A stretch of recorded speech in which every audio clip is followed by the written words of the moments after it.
Lewis Hamilton chama Vasseur para uma reunião antes do Grande Prêmio de Miami e também fala que o carro tem potencial, mas não está conseguindo explorar. Vamos falar sobre isso e muito mais agora. Olá, amigo do Ressaca Motor, seja bem-vindo a mais um vídeo. Eu sou Matheus Pucci, semana de corrida, e você pode ter a sua camiseta da Paddock BR, como essa aqui da Lotus, belíssima. Entra pelo link na descrição, não perca a oportunidade. Cupom Ressaca Motor para desconto e frete grátis. Todas as equipes e pilotos representados têm moletons também. Entra pelo nosso link. E na Instant Gaming, vários jogos em promoção, inclusive grandes lançamentos, entra pelo link que você também ajuda o canal. Amigos, vamos começar rapidamente falando aqui de WEC e MotoGP. No WEC, a Ferrari conseguiu a terceira vitória consecutiva e está dominando a temporada até o momento. Com a vitória nas 6 horas de Spa, reacendeu o debate se o balanço de performance do WEC está mesmo sendo justo, já que tem o pessoal reclamando há algum tempo que algumas outras equipes fabricantes estão sendo um pouquinho prejudicadas. Então, obviamente, quando a Ferrari ganha, sempre tem polêmica, né? De qualquer forma, é uma vitória importante para a Ferrari, que está vindo com tudo em 2025, e vamos ver se o WEC vai fazer alguma coisa em relação ao balanço de performance. Na MotoGP, Zarco venceu a corrida enquanto o Marc Marquez conseguiu um segundo lugar importantíssimo no campeonato. E os seus dois principais rivais, tanto seu irmão Alex Marquez quanto o Bagnaia, não marcaram pontos. O que significa que Marc, então, está mais líder do que nunca no campeonato da MotoGP, com exibições muito fortes nesse início de temporada, lembrando que ele se tornou o primeiro piloto a vencer 6 sprints consecutivas no sábado. Então, realmente, uma temporada até o momento fenomenal do Marc Marquez, que a gente espera também para ver como a MotoGP vai estar com essa temporada 2025, se o Alex e o Bagnaia vão conseguir levar a briga até a formiga atômica.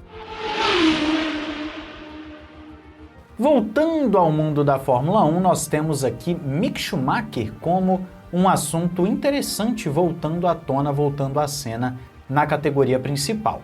De acordo com o que está sendo reportado, Mick Schumacher agora tem um novo assessor, o Dirk Miller, que acredita no potencial de retorno de Schumacher à categoria. Ele está fora já há algum tempo, está focado no WEC, só que Miller destaca o crescimento pessoal e técnico de Schumacher desde a sua estreia na Fórmula 1, também ressalta determinação, talento para reassumir um lugar na categoria principal, aquela coisa de sempre, né? O cara vai falar bem do seu piloto. Só que o detalhe aqui é que, obviamente, há uma vaga que está livre no momento, que é a da Cadillac.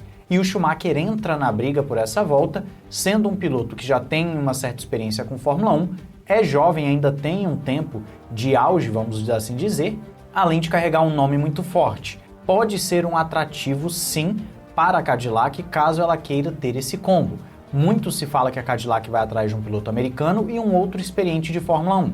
Aí nós vamos ter que esperar para ver se vai ser verdade. Já se ventilou muito sobre Sérgio Pérez, que seria um dos favoritos, já se falou muito de Valtteri Bottas, já se falou muito de Daniel Ricciardo, mas somente com anúncios oficiais nós saberemos quem conseguirá vencer essa corrida pela vaga na Cadillac. Qual a sua opinião? Você gostaria de ver o Mick de volta à Fórmula 1 ou acha que já foi o tempo dele? Se você quer saber a minha humilde opinião, acredito que Mick Schumacher não tem muito motivo para voltar à categoria. Existem outros pilotos mais competentes, inclusive vindo aí da base, a gente está falando de uma equipe que vai entrar só no ano que vem, que você poderia colocar para dar um up na categoria. Como citei em outros vídeos aqui, tem uma nova geração vindo muito sedenta, muito boa, que merece sim uma oportunidade. Se fosse uma geração fraca, aí falaria para trazer esses medalhões, esses caras tipo Mick Schumacher de volta. Mas me fala aí a sua opinião, se você concorda ou discorda.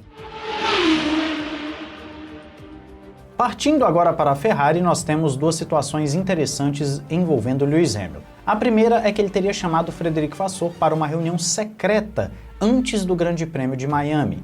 E o jornalista que presenciou isso teria dito que a reunião não seria nada assim de grave, mas Lewis Hamilton querendo conversar com o seu chefe sobre os pneus. Olha só que interessante, nós sabemos que os pneus têm sido um grande alvo de debate, principalmente em como manter esses pneus em grande performance durante a corrida. Agora, o que o Hamilton teria para conversar com o Frederic Vasseur, assim antes do Grande Prêmio, na manhã do Grande Prêmio ali, pouco tempo antes, de tão importante, uma reunião secreta?